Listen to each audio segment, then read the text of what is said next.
प्रधानमंत्री नरेंद्र मोदी की ऐसी क्या मजबूरी है कि राहुल गांधी पर चढ़ाई करने के लिए उन्होंने पार्टी के 3 दिग्गज लगा दिए हैं। विदेश मंत्री एस जयशंकर, स्मृति ईरानी और पार्टी के अध्यक्ष जेपी नड्डा। भारतीय जनता पार्टी ने राहुल गांधी के खिलाफ एक जबरदस्त प्रचार शुरू किया है कि राहुल गांधी मोहब्बत की दुकान नहीं, नफरत का मेगा मॉल चला रहे हैं। भारतीय जनता पार्टी ने एक बार फिर अपने उस बयान को दोहराया है कि राहुल गांधी विदेशों में जाकर देश को बदनाम कर रहे हैं। क्या यह बात सही है? यकीनन राहुल गांधी प्रधानमंत्री नरेंद्र मोदी की लगातार आलोचना कर रहे हैं और यही नहीं, अमेरिका की जमीन में उन्होंने कहा कि कांग्रेस का मतलब गांधी और भारतीय जनता पार्टी का मतलब गोडसे, और इस हमले से बीजेपी में जबरदस्त खलबली मच गई है। मगर मैं उससे पहले आपसे एक सवाल पूछना चाहता हूं। अगर राहुल गांधी ने प्रधानमंत्री नरेंद्र मोदी का नाम लिया, उनकी आलोचना की, भाजपा और आरएसएस की आलोचना की, तो क्या इससे देश की आलोचना हो जाती है? और जब प्रधानमंत्री नरेंद्र मोदी बतौर प्रधानमंत्री विदेशों में जाकर यह कहते हैं तो क्या यह देश का सम्मान है? सुनिए। एक समय था जब लोग, यार पता नहीं पिछले जन्म में क्या पाप किया था, हिंदुस्तान में पैदा हुए, ये कोई देश है, ये कोई सरकार है, ये कोई लोग है, चलो छोड़ो चले जाए कहीं और लोग निकल पड़ते थे। यह बयान वैसे तो आप कई बार सुन चुके होंगे, मगर मुझे लगा कि यह बयान आपको याद दिलाया जाना चाहिए।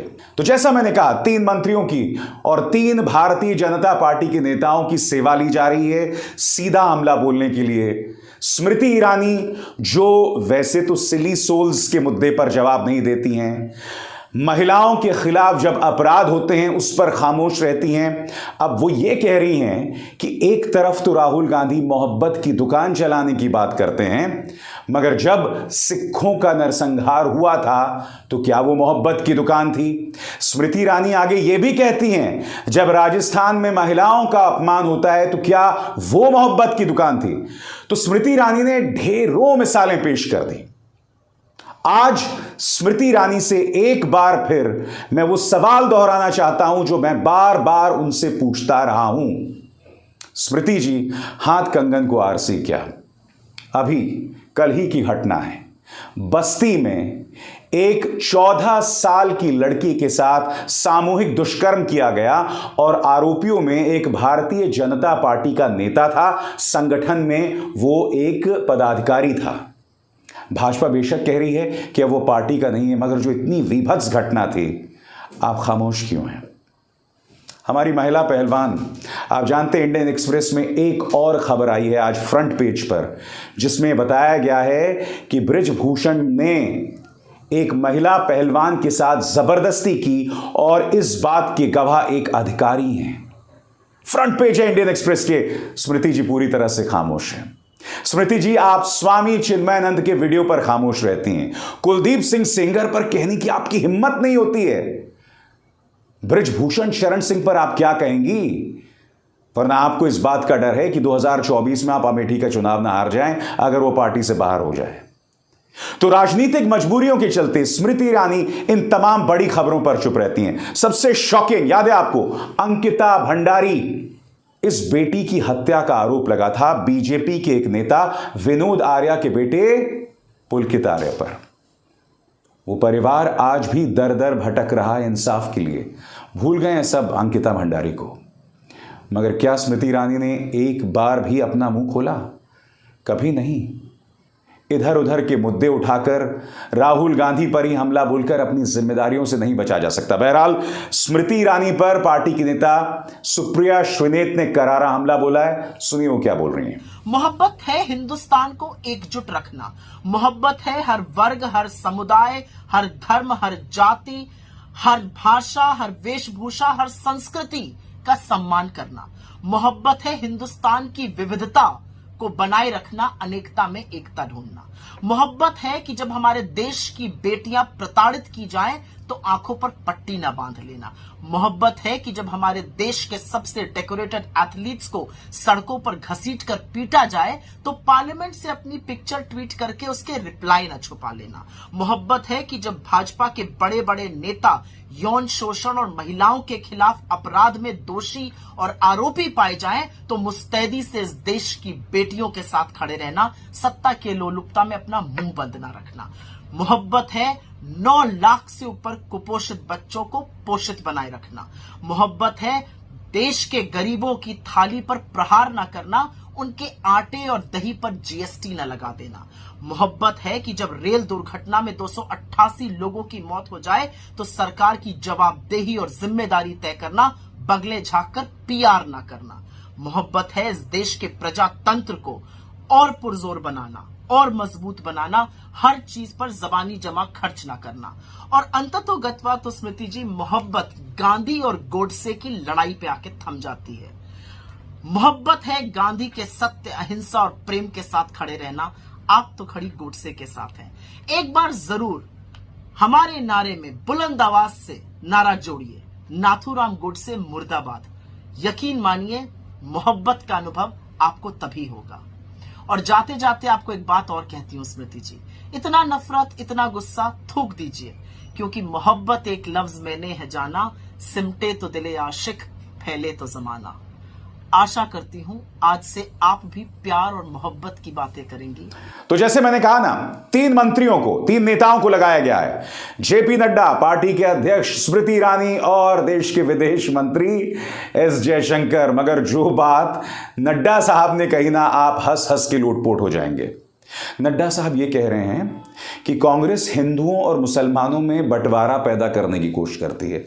सुनिए मानवर क्या कह रहे हैं। आप हिंदू मुस्लिम को डिवाइड करने की बात करते हैं और एक तरीके से विभाजन के समाज में डिवीजन हो, इस बात को आप प्रयास करते हैं।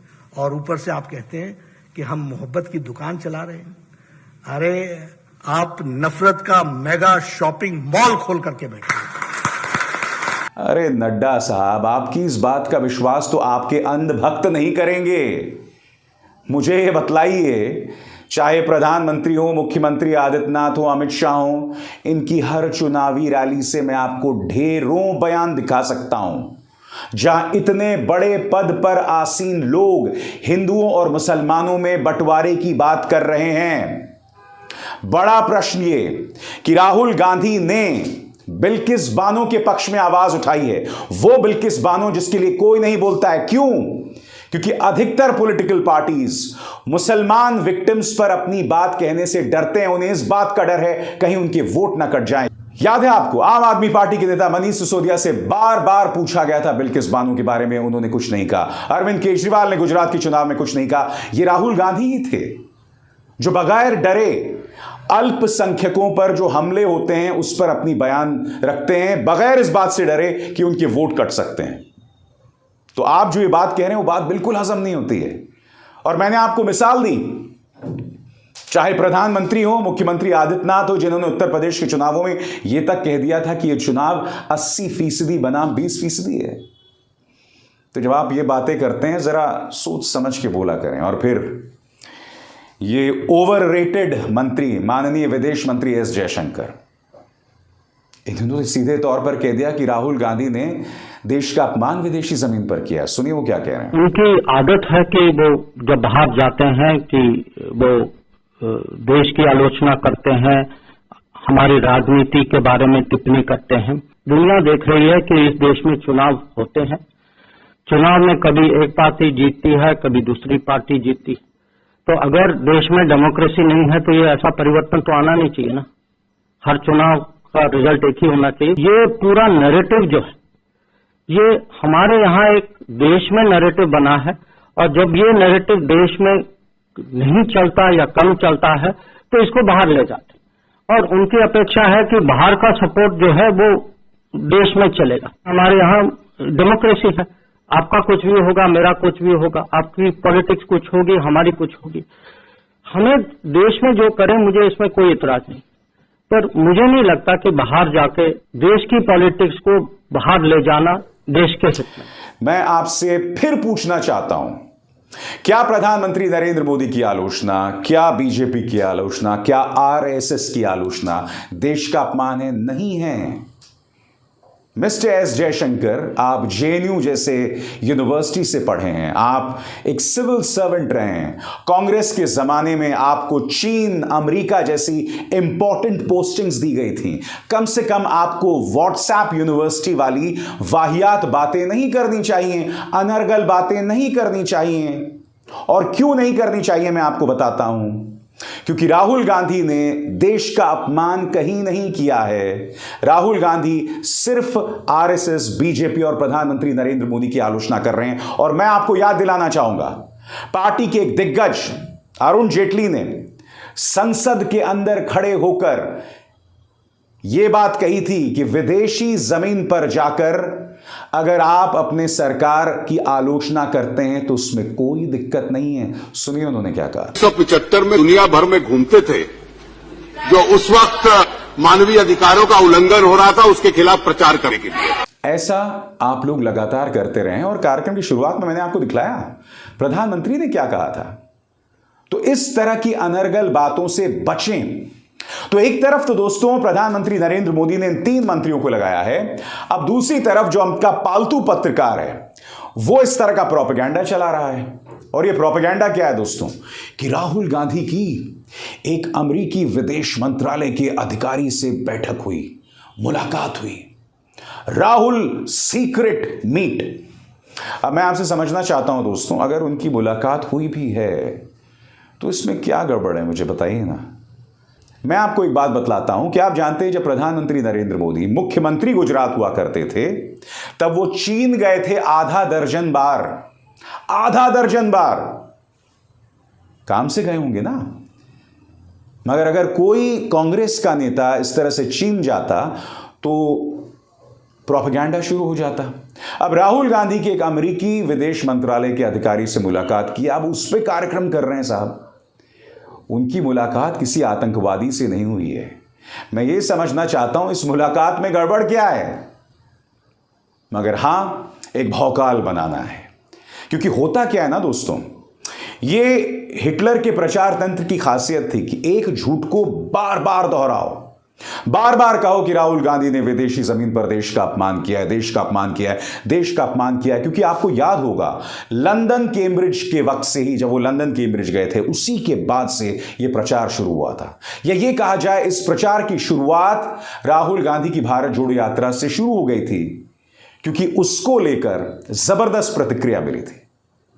मैं एक और चीज कहना चाहता हूं, विदेश मंत्री कहते हैं कि साहब कांग्रेस चुनाव नहीं जीत पाती है और फिर बाहर जाके कुछ कहती है। मैं आपको याद दिलाना चाहूंगा, पूरा जोर आपने लगा दिया था कर्नाटक के चुनावों में, आपको 60 के आसपास सीटें मिली थी और कांग्रेस को 130 से ज्यादा, आपसे डबल सीटें मिली थी।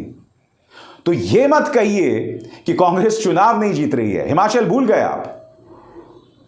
तो कहने का अर्थ यह है कि ये जो झूठ है ना, उसे कहना बंद कीजिए। आप विदेश मंत्री हैं, कोई 2 रुपल्ली ट्रोल नहीं है। इन चीजों का ध्यान रखिए। और अभिसार शर्मा को दीजिए इजाजत। नमस्कार।